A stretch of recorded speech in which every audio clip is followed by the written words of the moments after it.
Awesome. So we are here with Ross Burdon for the Henry Cecil Newmarket Open weekend at his new stables. Ross, can you talk to us a little bit about getting started, the reason for wanting to become a trainer? Obviously, I know that you were assistant trainer to Kevin Philippart de Foy, but we're out on our own now. Yeah, How does it feel? Big steps, yeah. Yeah, like when you work in racing and you start off as a young lad, most people get into it wanting to be a jockey, which is what I got into racing for. I wanted to be a jockey. That didn't quite work out. And then you sort of give yourself targets then of moving up the ladder or, you know, gaining more experience. And I've been very lucky to work in some good yards around some good people and some good horses and built up quite a lot of experience in my time. So having the couple of years with Kevin as assistant, like I say, I think it's one of those industries that the more you do, the more you want to do. You know, the higher you progress, you want to go to that next step. Yeah. And from being head lad with Andrew Balding for a good number of years and seeing that side of it and being around some top class horses there, when the opportunity came to take the next step and be an assistant trainer with Kevin, I jumped at it. Yeah. You know, Kevin and I had a good chat, and I loved his outlook on training and horses, and we gelled pretty quickly, which was very good because obviously to go in as a second person to someone, you know, and be that level below the main guy, as well as having to be able to give differing opinions and, you know, pass over your own opinion, you've got to have a similar level of thinking, otherwise you end up clashing. And as much as you want to be able to pass off your own opinion, at the same time you don't want to clash too much. No. And then, yeah, after a couple of years with Kevin, again, like I say, you want to do more, you want to try a bit more, and you end up thinking, you know, could I do this myself? Yeah. So I left Kevin's last November. We bought a couple of horses from the horses in training sale to take us through the winter. And even though the process was quite a long process to get my licence sorted, so we weren't actually licensed and up and running until April, which meant the winter was a lot of riding out and a lot of prepping and planning, really, trying to get everything in order so that come the start of the flat season we were ready to go. It was good and it was bad in the winter, in the sense of, you know, we had a couple of horses that were ready to run, and I'm very, like Simon Pearce, who I rent the yard from, rent my boxes from. Simon was very good, and, you know, we worked together through the winter, but it just meant we ended up having a few winners over the winter, which ended up badly handicapped when I started training. So, damn. Yeah, I sort of shot myself in the foot a little bit there, but, you know, it all worked out well. You know, we've got going now in through the summer. We've had lots of placed horses and a few winners. And yeah, touch wood, it's going quite well. So things seem like they're going really well. I've noticed that you'd had a few winners the last couple of weeks as well. Been keeping an eye, and it's really good to see you. Like you say, it's coming to fruition now. All that prepping and planning and the hard work has kind of that paid off, where you get your kind of moment in the sun. You get to be the person, like you say, that makes those decisions, and you're very lucky to have that wealth of knowledge that's come from, like you say, all of the great people that you've worked with, and it, you know, being where you are now. I say that term is paid all dues, gone all the way through the processes. So it's really lovely to see. And this, what you've set up here, is absolutely incredible. Obviously, we've got all the horses down to our right that are all poking their heads out. Shall we have a wander along, and you can point out, well, perhaps your earliest recruits and anyone you've got your eye on for a big target? Yeah, so the first horse we've got here is Waistcoat. So Waistcoat came to us from Dylan Cooners. His owners were very kind and moved him across town to me to give me a chance with him. They were very keen to try and support a younger trainer. Not that Dylan's old, but just someone setting up and getting started. Yeah, that's fantastic. So he won at Chepstow a few weeks ago. That was over 6 furlongs, And just on his pedigree, as I see the stars, and he's out of a Derbawi mare. Wow. So he shouldn't be racing over 6 furlongs, but he's always been a very keen horse, and he's taken a lot of time to switch off. And we've got him to the point now where we've got him so relaxed in his races. We actually ran him at a mile on Monday just gone. Oh, okay. At Kempton, and we just rode him a little bit colder, rode him a little bit more reserved, just to ensure that he got the trip. Get him to switch off. He actually, Reese Clutterbuck rode him, who won on him at Chepstow, and Reese actually came in and basically said, this trip's almost a minimum for him now. He switches off so well, you know, so which is exciting for us because it now gives us more opportunities going up in trip and being able to ride him a bit more confidently over that longer trip. Oh, amazing. So he's one to certainly perhaps look out for going over a little further. Yeah. He looks very chilled today. He's a good horse. He's a legend. Who have we got next? Who else have we got along here? The next horse along is Ernie's Valentine, who generally is everyone's favourite because he's grey. Oh, he's beautiful. And he's very pretty. Very pretty. He's actually, in his career, he's won 7 races now. He won at Chelmsford on Thursday evening, giving Phoebe Edwards her first ever winner. Oh, amazing. So while he's been racing for us, he's had a couple of disappointing runs, and then he's been finding his form again these last few starts. And I was very keen to change up how we'd been riding him. Yeah. We'd been riding him quite handy, which is how he won in December. Yes. But just being that little bit older and, you know, knowing a bit more about the game than some of the younger horses, we actually, Jack Mitchell that rides him most of the time, and I decided we were going to ride him differently at Kempton last week. And he met loads of trouble in running. Oh, wow. Didn't get a run. But looked like he really enjoyed it. Still managed to pull it out. So we backed him up quickly at Kempton at Chelmsford on Thursday. Yeah. And I was keen to put Phoebe on him and try and firstly take a little bit of weight off his back with a 7-pound claimer. Yeah. But secondly, with him being an older horse, it's a little bit rough around the edges. Jack's quite a positive rider, and I thought he'd appreciate a gentler set of hands on him, if that makes sense. Yeah, it does, yeah. And he's won for a girl jockey in the past when Laura Pearson was claiming she won on him. He's got a preference then, isn't he? Yeah. He's saying yes.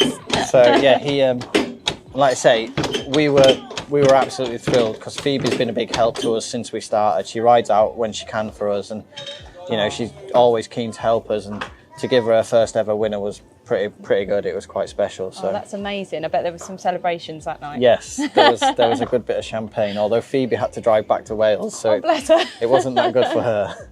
And who else have we got along here then? With the next horse is D-Day Major Winter. Yeah. He was second on his first start for us at Windsor, and then has ran just okay his last 2 starts. Yeah. He's quite timid. He's quite anxious. He's a horse that needs a lot of TLC. He can get very worked up, and you know, it's just having this quiet yard seems to work with him. You know, he seems to enjoy it, and he enjoys his work, but it's just keeping a lid on him mentally. Yeah. Hopefully he's in the right place being here with you guys, and it's quite settled. Hope so. And who's this? And kicking the door down. This is Ben Basser, who is a recent recruit. We bought him to race on the all-weather through the winter. Oh, okay. He was with Charlie Fellows last year, and he's placed twice, both on the all-weather.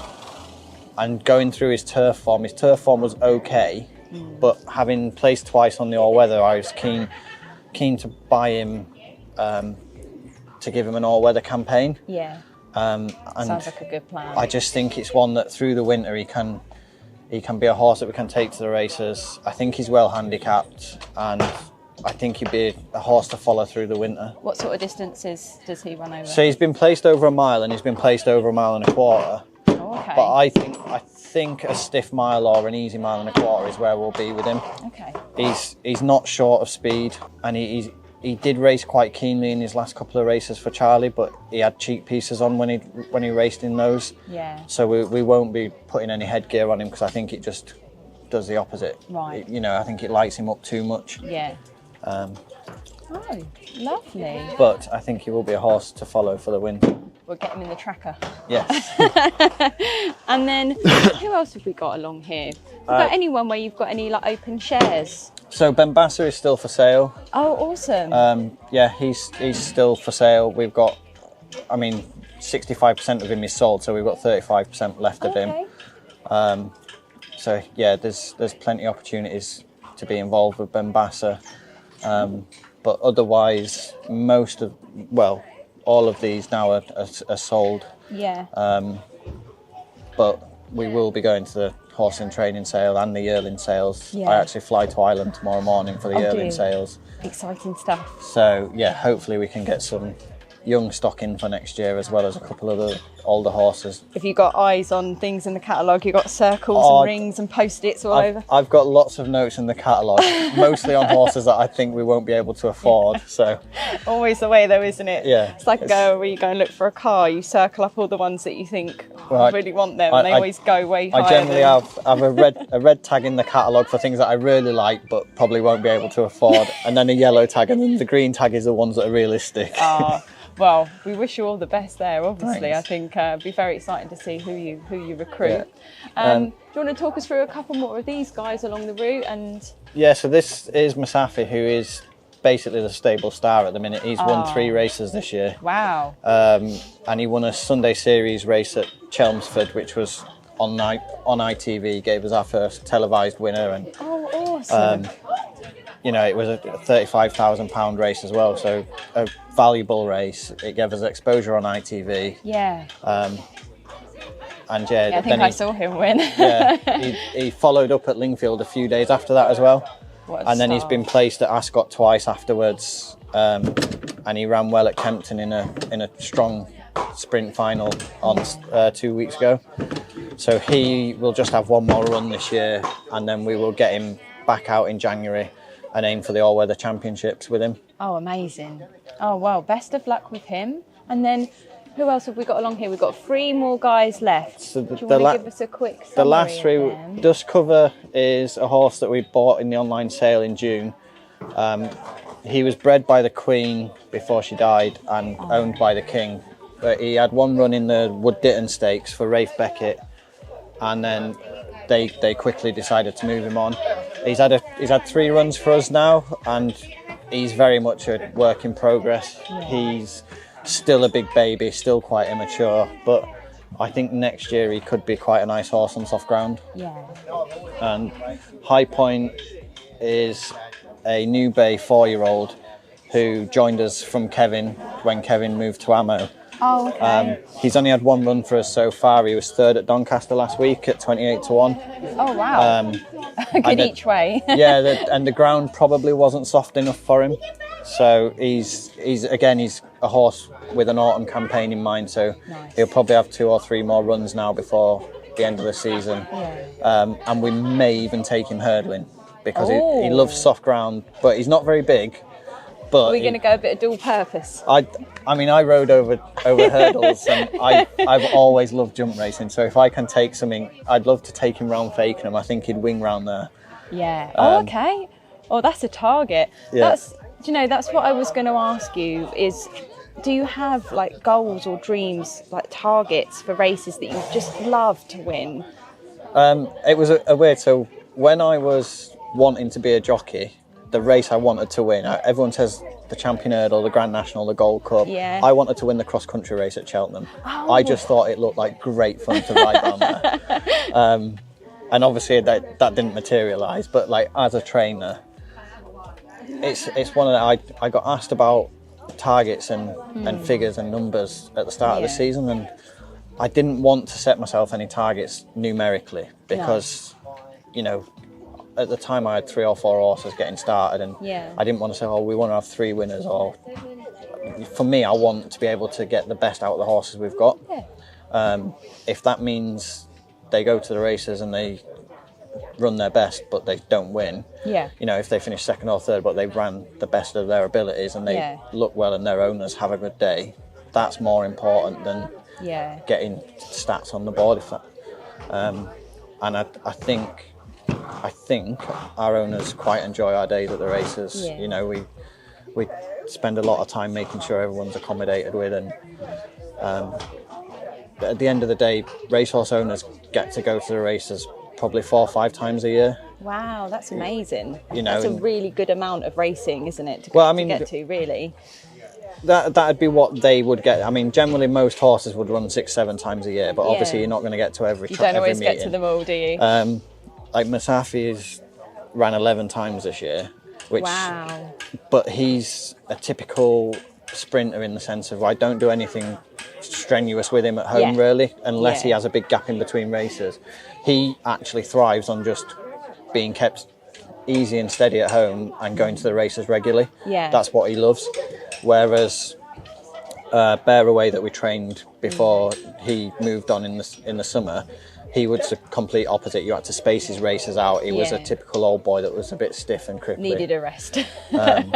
So yeah, it's just getting the balance right for each horse. Yeah. And I know you spoke a bit about like the numerical targets, and I would agree actually. I don't think that it's all about numbers and statistics, but even just talking to us now, you've talked about how you've met different targets without probably even realising it, like, you know, getting your first ITV winner, and they're going to be milestones that you look back on and think, I didn't realise it was going to be a target or a milestone until it happened, and then Yeah. it meant a lot to me.